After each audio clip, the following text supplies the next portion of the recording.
through consciousness development, you start to become aware of different layers in reality. You can access wisdom. Confront the unknown courageously. Speak truth. Have enough integrity so that you can break the rules when it's necessary in the service of a higher good. To know that is to be human. You need to be extremely passionate about what you do. And if you're passionate about what you do, then this will infect others. A lot of people are slaves of their fears and their patterns, but it's very important that you are free and authentic. If you have the ability to empty your mind and perceive, then you can see. Actually, it's inside out. Start with yourself and then you will be more capable of looking at the outside world. We have to really slow down and ask ourselves what we're doing here and what responsibility we carry for future generations. I am Joel and Goor, and this is the Awake Origins podcast. Here to break down the misconceptions about success and happiness, bringing you inspiration from awake leaders, entrepreneurs and creators to empower you to create your life from the inside out. Wildrik, great to have you here on the podcast. I'm looking forward to this. It has been a while since we've seen each other last time. How are you? Very good, thank you. Thanks for having me here. I think it's been almost 2 years, have we said? Yeah. Since we last spoke. Yeah, a lot has been going on, obviously, in the last year. Everything that I'm involved in is based around the same principle, is bringing people together physically and then providing an experience. So it's been a very interesting time, to say the least. But it's also been a very nourishing time. I have a family, I have some kids, and during this time when there was less work, let's say, less pressure from work, there was a lot of time and space to spend with the family and with the kids. And it seemed somehow, especially in the first period, in the first lockdown, that life slowed down a little bit. And that was very beautiful to see, because it was basically a forced retreat for the whole world for a while there. So you could appreciate it at that point. I could really appreciate it, yes. Yeah. Even though, yeah, like you said, it's hitting hard in the things that you are financially, yes. Yeah. But yeah, that's part also of entrepreneurship, right? That sometimes you have setbacks, and then, all right, so how are we going to handle this, right? How are we going to turn this around and see if we can use crisis also as a spark for something new. Yeah. Well, maybe we will touch upon that later. What I would like to do is dive into your life story. I think you have a mind-blowing story as an entrepreneur, as a, let's say, dance pioneer, building a huge company with Q Dance, and later on with the merge with ID&T. But later on also your own personal growth, your awakening, and what you've created with Mandali Retreat Center, which is by far one of my favorite centers in the world. I think I've been there at least 4 or 5 times now, both as a participant and with Awake Origins as a facilitator. So I would like to dive into how you've come to where you are today and what you're working on today, if that's okay for you. Sure. And what I'm curious to, and I think we never talked about that, is how did you grow up as a kid, and how did that context make you and who you are as an adult?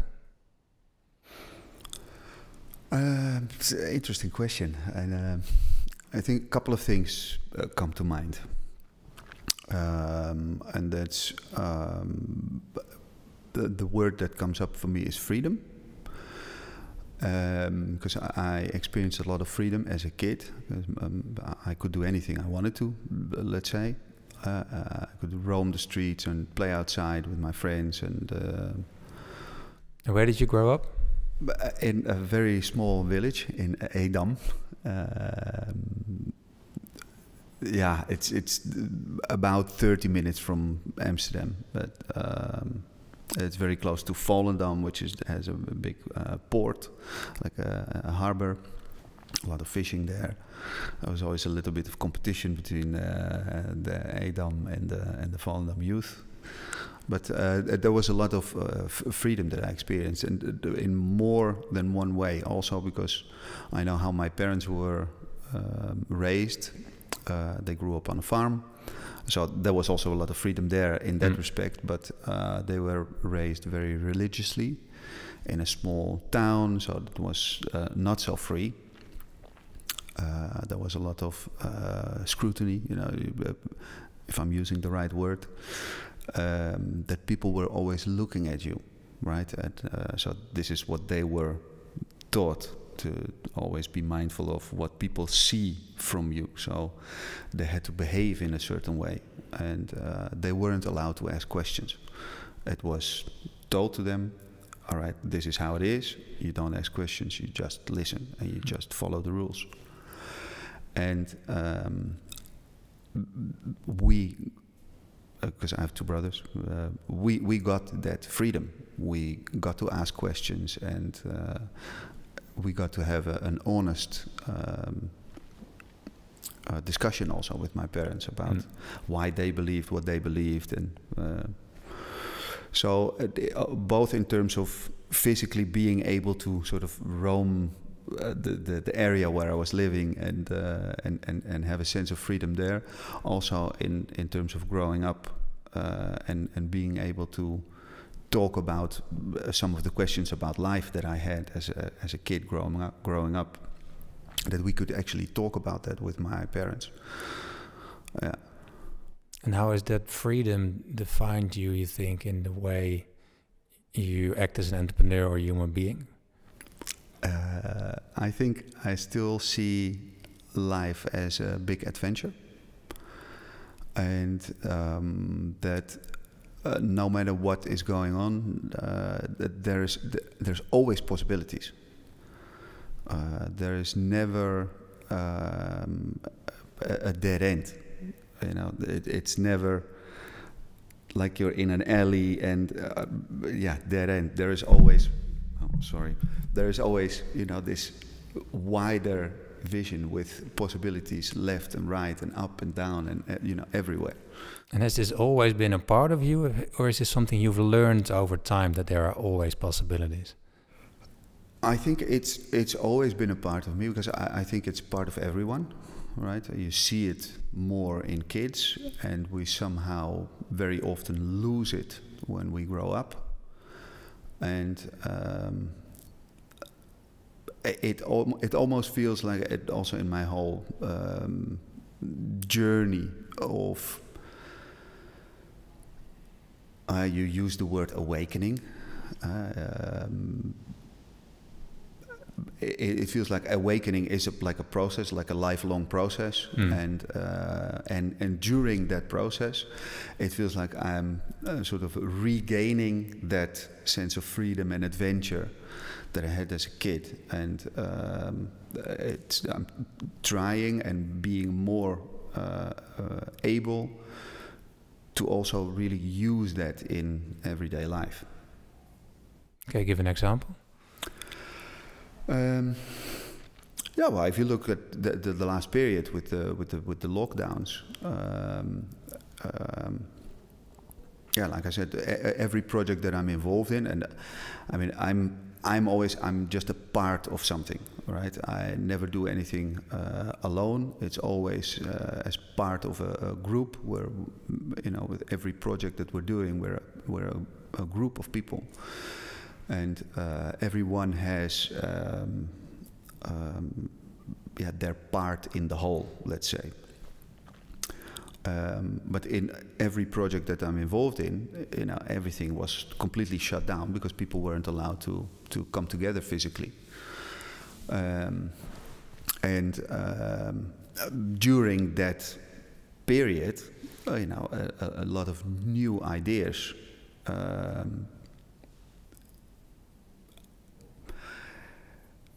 Yeah, I think because the new ideas generally, you know, seem to pop up anyway. But because of the lockdown now, all of a sudden there was space for these things to all right, well, we have nothing better to do. Let's try, you know. So new ideas and new projects came to life during that period of lockdown. So what happens to you when the shit hits the fan, and when at first it may look like, okay, this is going into the wrong direction, and then new opportunities start to arise as soon as you're open to it? How does that process work for you? Do you feel annoyed in the beginning, or how does it work emotionally for you? Well, if I look at the process, let's say, at first there is sort of this sense of trying to grasp, okay, what is going on, right? What is happening right now? So stand still for a moment and trying to sort of see what is going on. That has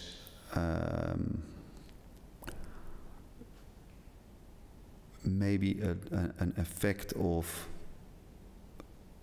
holding back a little bit, then trying to make sense of it, and yeah, I think there in that moment is also where that shift happens, right? Because the first part, there is some fear, right?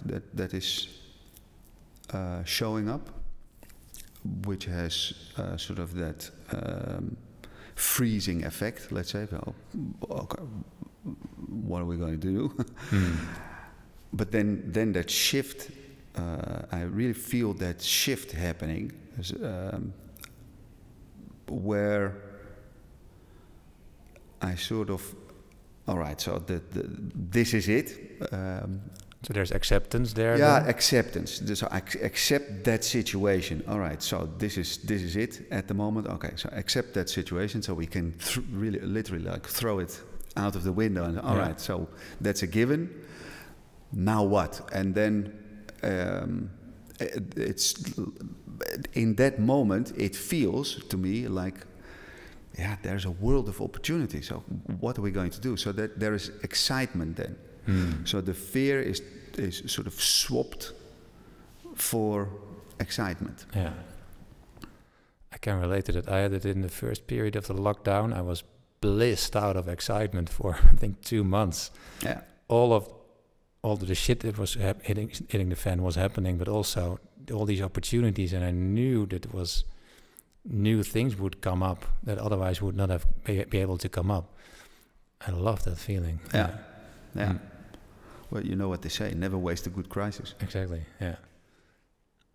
Where in your what happened in your teens? When did you? When we look at the first part of your entrepreneurial career, so to say. Where did that emerge? How was that born? In high school, I became friends with Wouter, who's still my best friend. And everything that we do, we always do together. Obviously, there's more people involved, but you know, we always do everything together. And what in high school, what resonated between the two of you? Why was that click there? When we first met we were in the same high school, obviously, but we were not in the same class because we had a couple of different classes of the same year. So we were in different classes, and so I remember when we sort of first met, there was all right. So either we're going to fight or we're going to become friends, and we became friends. Yeah. And you were, how old were you then? So that was 12, 13. Okay, that early. Yeah. So we've been friends now for 34 years, something like this. So you grew up together in those years? Yeah, and then by the end of this high school period, when we sort of graduated out of high school, we wanted to organize a party. And so we did a little party. It was very small, obviously, for just a couple of people from the class. But we really enjoyed doing that. What kind of party? Just a celebration, you know. Right? We finished high school, and when with most people, you're not going to see them again. So yeah, it was sort of a celebration of the completion of high school. And this was then 50 people or something, or what? Yeah, 80, something like this. Yeah. So it was very, very small, but we really enjoyed doing it. And so there was a spark there. Wow, this is nice hobby. So it really started out as a hobby. So next to a friend of mine that was very close here, he went to the IFA, which is around the corner. And a couple of other friends, we were with a small group. We started doing these parties during our time where we were still doing education, because we were still very young. So we had sort of the follow-up education. And some of us had a job already, but so it was really on the side thing. Dance parties. How would you call it back then? Yeah, it was really the early days. Yes, it was a dance party. Yeah, I think we always had, with everything that we did, we always it was very sweet, obviously back then, because it was very small and we didn't really know what we were doing in terms of building a company, because we were not busy with that at all. You know, it was really just the passion of giving just a fucking good party. Yeah. Right? Was it also about the music for you, or was it the organization of the party? No, it was always also very much about the music. Yeah, we've always been very much exploring the music and then the feeling that you could get from music, because there are so many different genres that touch so many different feelings and emotions in people. That has always been an exploration. Yeah. So you started doing these parties on the side, and what happened? We did that for a couple of years. Ended up putting most of our savings in it, and then the savings of our girlfriends at the time, and because we weren't always successful, but we really loved what we were doing, so we just wanted to keep on going. And I remember we had a conversation at one point with my parents where I said, "So, okay, I know what I'm going to do now. You know, I'm going to give parties." I said, "Oh my God, son, there is no future there." You know, they had a really hard time believing that, you know, you could make a living out of that. They thought, "Oh my God, he's going to, you know, out of the window now with his parties, and you know, that's never going to work." But we really felt that this is what we want to do, and still it was much more about the content, so the product, let's say. It was really about just giving the best parties. That was what we wanted, and we were not very busy even then when we made that step of saying, okay, now we're going to quit jobs and education, and okay, we're going to do this. This is how we are going to make our living somehow. So we weren't really busy with building a company. We were just building the best parties. Was it a very natural step to, let's say, go all in, or did it feel like a risk? Yeah. No, well, obviously it is a risk, but it always felt like the natural step. And it's funny that you use the term all in, because we always use that term, all in, because it's the only way we know how, let's say. If we're going to do something, we go all in, right? No sense in doing something like half. Yeah. So what did that mean in those years, to go all in? Yeah, just diving in blindly, and acting from we always said we had buikgevoel, the gut feeling, let's say. And then trusting that everything will turn out all right somehow. Because it was the only thing that really felt right, to follow that feeling, right? To follow that passion, follow the gut feeling, follow the heart, right? Because the passion, I think, comes from the heart. And have you always been able to keep following that gut feeling, that heart? Well, it is my sense of guidance, let's say. Obviously, it's also very easy to sometimes stray and get distracted or off balance, let's say. But it's always where I can sort of tune into and go back to, and it's my sense of guidance, let's say. Does that come easily for you? It's like the normal way of acting? Well, yes and no. I mean, yes, because it feels natural, but no, because it's a lot of work. At least for me, I did a lot of work, and still doing a lot of work. You know, I did a lot of therapy, did a lot of retreats, a lot of meditation, a lot of all sorts of things, plant medicine, breathing, everything. I really did a lot, and I'm still doing. Yeah, it's really something that is really ingrained in the way I live my life now. And when you look back at when you were a 20-year-old and where you are right now, has it changed the way you use that gut feeling or your heart or your intuition? Yeah. If I look back, let's say 20 years, if I'm looking back on it now, I can see that I was following that gut feeling, but I didn't really know. I couldn't explain, and so it feels like I'm still doing the same thing, but I'm aware of it now, and where during that time it's also sort of a lucky coincidence that I happened to follow that feeling, listen to that voice. It's really my guidance, where I know that out of all the voices that there are, this is the one I listen to. And do you have a specific practice or thing that you do if you feel that you need to listen more carefully? Yeah, for me that's meditation. Yeah, and meditation in all shapes and sizes, let's say, because I'm not a very how do you say it? I'm not. I do have a beautiful spot in my house where I have a little altar, and it's the spot where I can sit and meditate.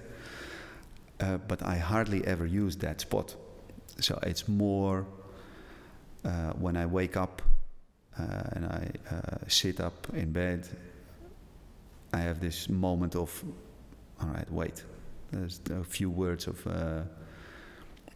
Was actually a movie that Wouter, my friend, showed me. Muji. He talks about this practice when you wake up, before you go out and touch the world. He says, first see if you can touch the awareness that you are, something like along those words, and those words really stuck with me. And so every morning that I wake up, when I sit up in bed, or even before I sit up, I have this moment where, okay, I'm here. Before I, look at the phone and what I'm going to do today, and so it's really in the beginning of the day. So these little moments, also when I'm driving, or little moments where sort of coming back to, all right, being aware, not being in the flow of everything that's going on or what needs to happen or busy life. Beautiful. And I suppose it was not what you did when you were 20-year-old. No. No, it was very different, yes. So how, when looking back, because the two of you built a huge company, then you merged with ID&T, and in the end, I think you sold the whole company for 100 million, which, of course, looking from the outside is a major success. What for you, looking at that whole ride, what is the thing that you are most proud of?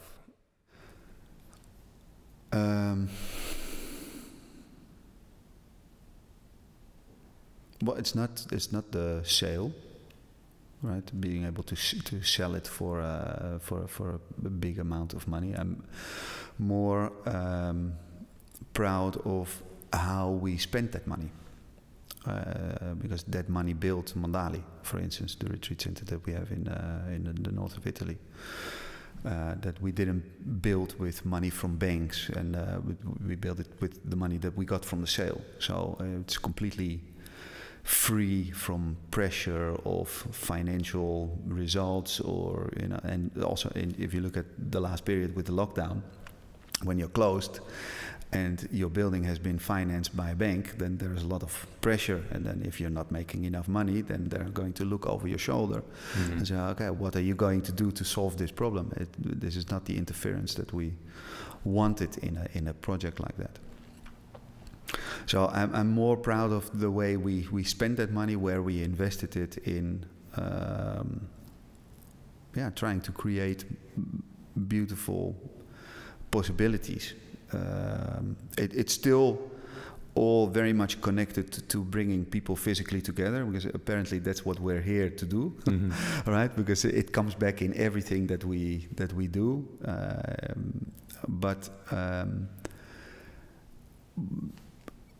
It's now much more focused on bringing light to the world. Yeah.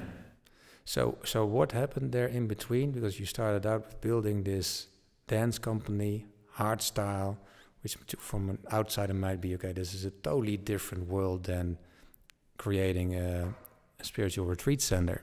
So what happened? It's not that far. Yeah. So, can you explain why it's not that far, and what happened within you in your own growth that you moved towards that? Why I say it's not that far is, again, that word of freedom, right? Where,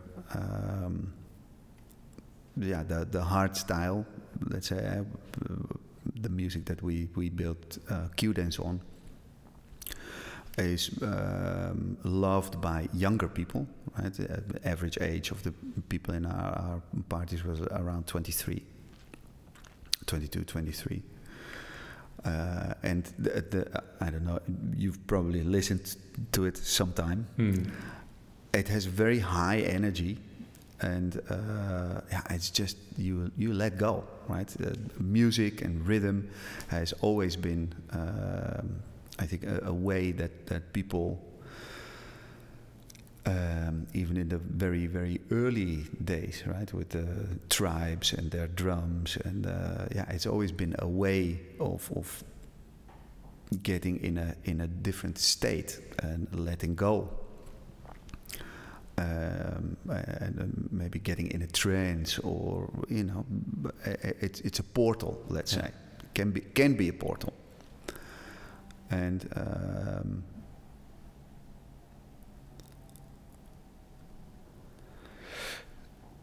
So the content of the experience that we're trying to support changed, but the fact that we provide a space where people have an experience where they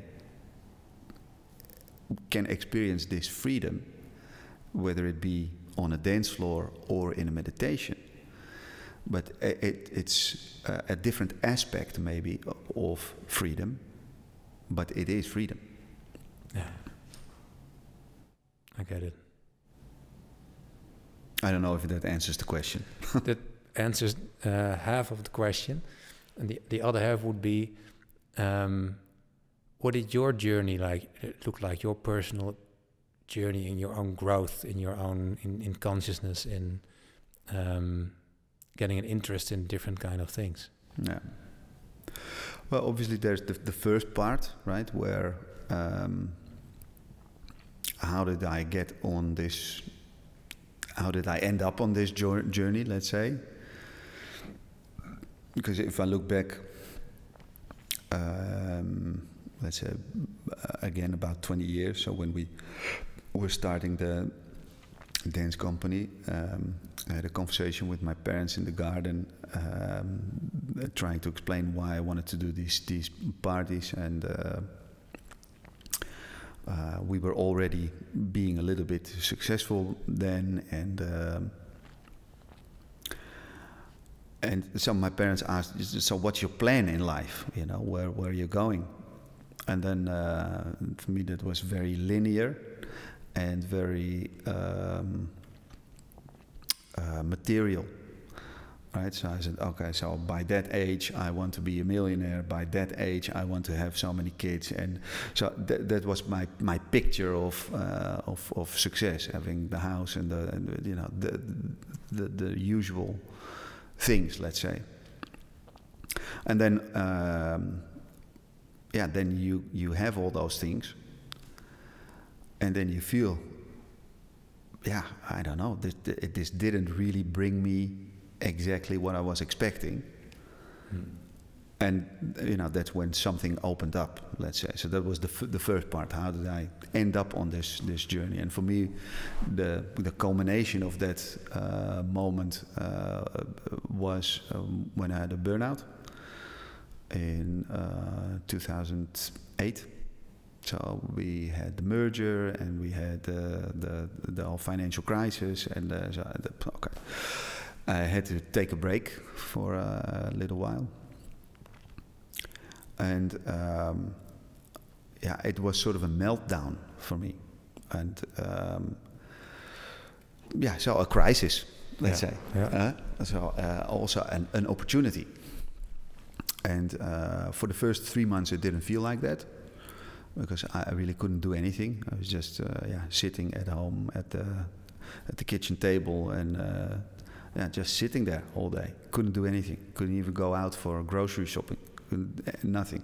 Didn't want to go out. Nothing. And from that place, there was nothing to lose, let's say. So there was only possibilities. All right. So how are we going to start over? How am I going to start over? And from that, because there's also how you get to that point. And if I look back on it, how I got to that point is because I was always listening to my head. I wasn't listening to my heart. Sometimes because I was following that passion of, okay, I want to do these parties, but I was always sort of run by my thoughts. And what it is, the whole thing with thoughts, they never stop. They just keep going. And if you keep on listening to that and you keep on going, then at a certain point the body says, all right, the battery is dead. And that's what happened. And so from that space, I had this possibility of restarting in a different way, and having a different guide, let's say. So the guide was no longer the thoughts, but the guide was the heart. And what inspired you to do that? What the first thing that got me on it was the New Earth, the book by Eckhart Tolle, which was for me sort of the insight, the game changer on instead of just looking out in the world and reacting to everything that is coming to me, and sort of being the victim. And changing that perspective, let's say, to look in, and that was mind-blowing for me. To wait, I've been going about this the wrong way, So that was for me the big game changer where it started, let's say, and it's been a very inspiring journey ever since. Beautiful. Yes, like you said, again, a crisis that does the thing. So then back to Mandali. So you sold the company, some money was coming in, and then the two of you, Wouter and you, had the idea to create a center? How did that emerge?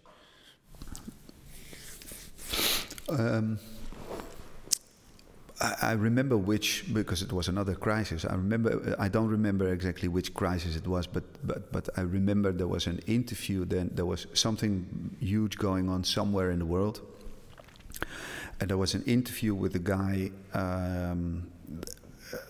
I think he did something with, I don't remember which company it was, but he did something with packages, delivering packages. And he said, yeah, I deliver packages. And so if there's a crisis there and people need something, give it to me and I'll bring it, you know, because that's what I do. I deliver packages. And that simplicity was so inspiring that this is something that stuck with us. And so we thought, okay, so what do we do? So then it's the simplicity of his own essence of what he does. Yeah. And then, but then to use that, not just to make money or make shareholders happy or whatever, but you know, how can I put that to good use? Right? How can I use that, what we do, right? Everybody does something else, something different, but everything that we do can be put to good use, right? Can be used at service, let's say, for the greater good or for people in need, or you know. And so that simplicity really inspired us. And so we thought, okay, what is it that we do? We are able to organize that people get to a place and there we support an experience. And so we were going on a couple of retreats already, met a couple of teachers, and they sort of seemed to be of a specific kind of people, you know, who had renounced all normal things that you would want to have in society. So they didn't have a house, they didn't have a mortgage, they were sort of, I live here and then I have a bank account in a different country and I don't pay taxes and you know, that thing. And then we were going on a retreat in India back then, and there was the big mudslides, and it almost didn't happen, the retreat, because you know it was quite a serious situation there. I remember we were at a certain point in the car on a field trip with the teacher, and got to talking, and she was explaining, you know, I'm gonna stop doing this because, you know, I have all this headache and I don't have an insurance, and oh my God, how am I going to do this, you know? And that's where something sparked for us. So, okay, maybe we can help these kind of people, because we were very inspired by their determination of sharing what they knew to help other people to find also their sense of purpose and freedom in the world. So instead of DJs, you put teachers in the lineup. Yes, something like that. Well, no, our idea was actually that, okay, we can create a small foundation where we have a little team who can support people like that to organize their stuff so they can focus on the content. That's where this whole idea, this is also how Mandali, because that was the question, right? How did Mandali come about? And so we started organizing these retreats for a few of these teachers. And when we did that for a while, our sort of business sense came into the picture, and we were looking at how much money are we spending on renting all these places, how much energy goes in, and then what's the output, you know. We organized maybe 10, 15 retreats in a year, different countries, different venues. There was a lot of energy going in, where in the end, they weren't very big, the retreats. It was beautiful work, what we were doing, but something didn't seem right.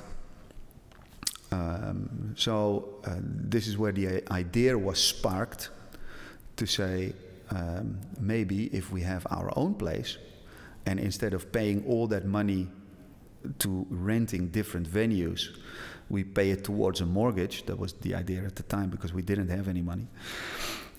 If we spend that on a mortgage, you know, then we can buy a house, a big house somewhere in France, and instead of doing 10, 15 retreats, now all of a sudden with the same money and the same effort, but with more focus, we can do 50. Right, so it was more. It made more sense. Yeah. We can do more with the same amount of money and energy. And so this is where the idea was born, let's say. And yeah, so we went on a quest to find the spot where we were going to build something or buy something. And yeah, in the end, we found this place in Italy on the top of the hill overlooking the lake. Beautiful monastic, magical monastic place. But there was an old hotel there. It had been abandoned for 10 years. And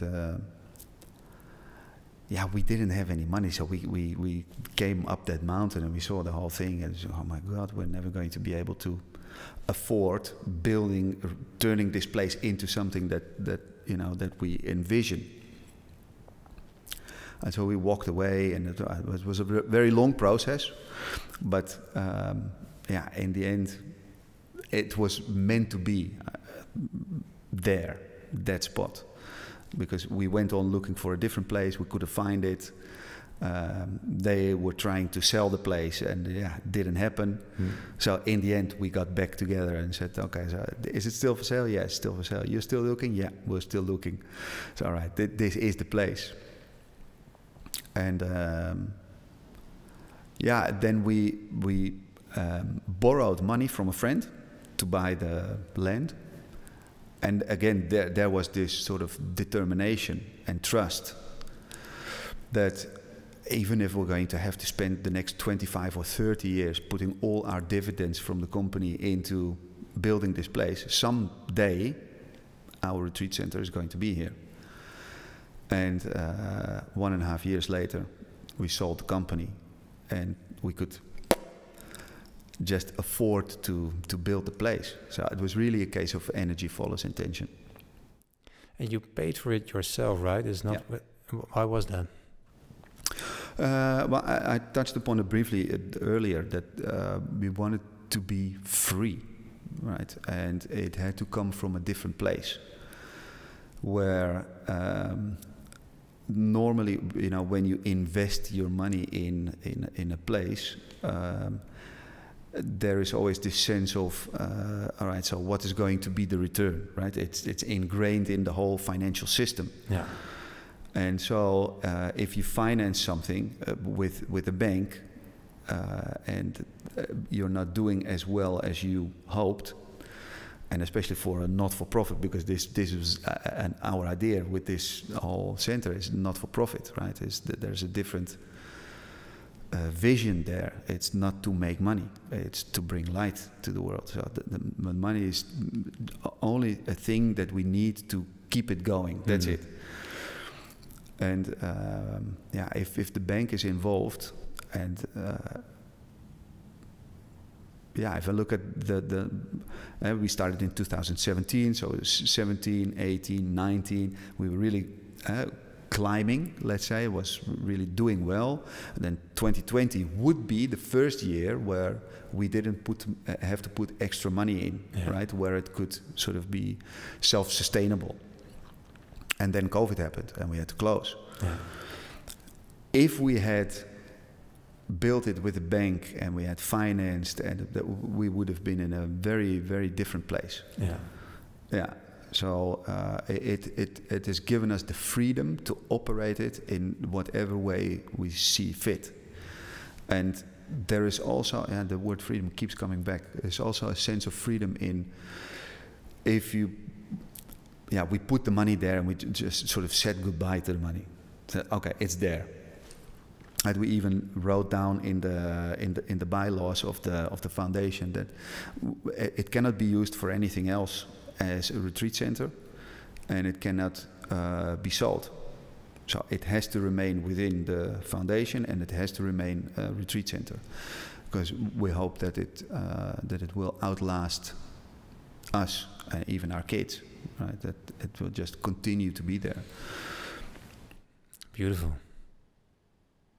Where are you at right now with the retreat center? What are you working on? What are your plans? Because it's there, it's been running for several years. Of course, we had this lockdown you had to close.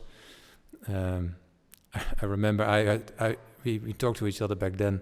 I had a retreat over there. I was already in Italy, and then we had to cancel it on that same morning. Yeah. I had, by the way, it was my most beautiful weekend of the whole year. I created my own retreat, and I came home with beautiful insights. Yeah. And I think the place definitely had an impact on that. You chose a very interesting moment to be there. Yeah. And for me, I know the participants were not happy with it because last minute we had to cancel. But for me, it felt like, okay, but this had to happen. Yeah. I needed this weekend for myself to sink into myself and get to certain realizations in this beautiful surrounding.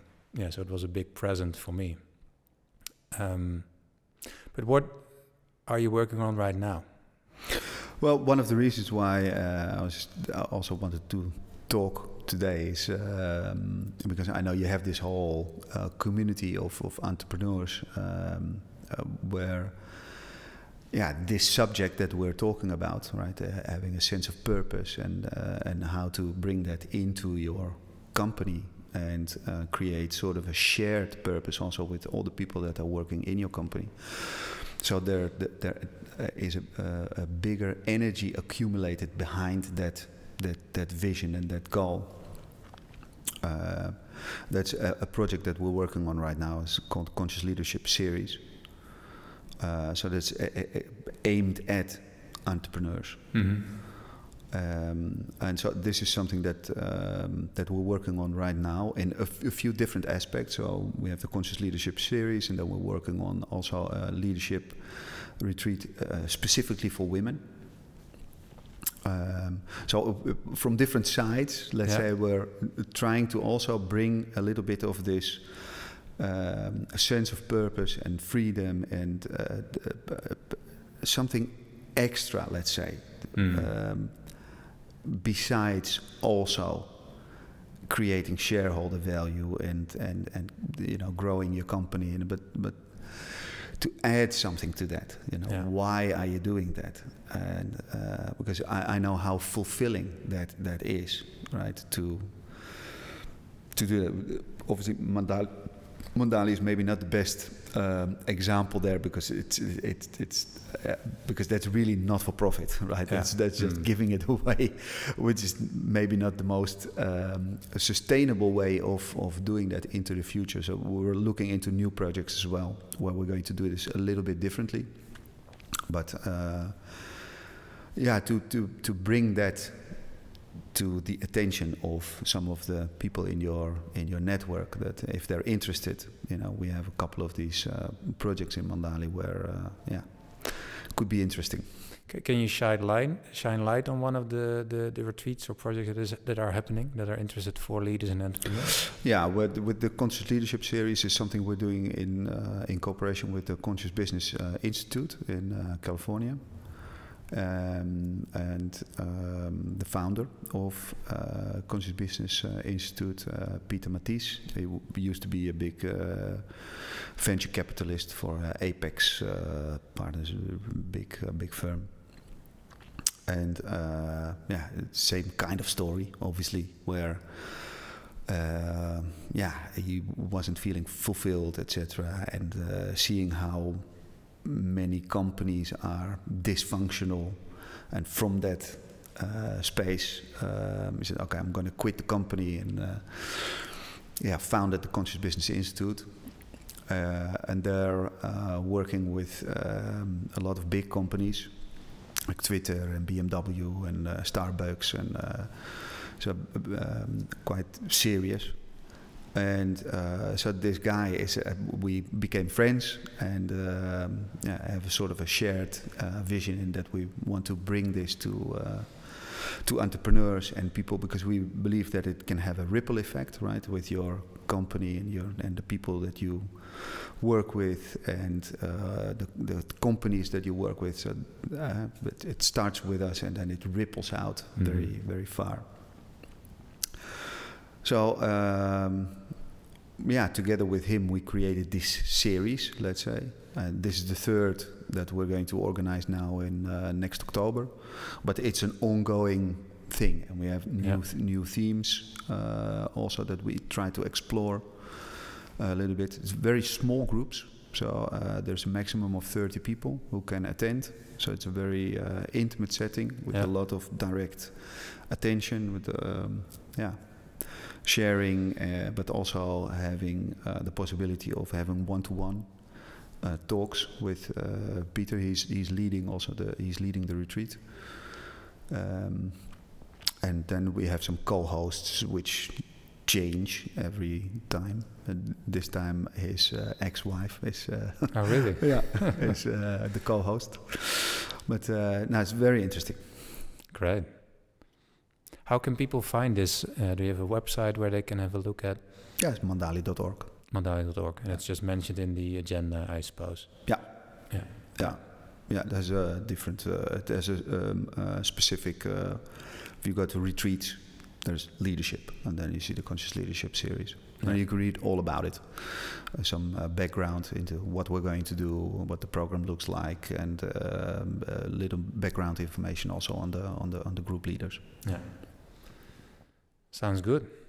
Well, and if people are not able to join one of these retreats, I would definitely recommend to go to Mandali anyway. Yeah, sure.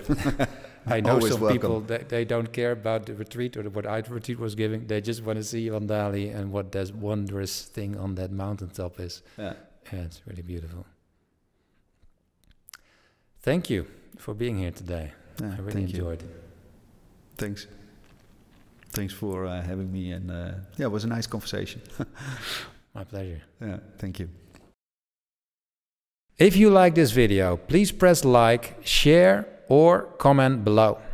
For more content about living and creating from your essence, subscribe to this channel and of course the Awake Origins mailing list.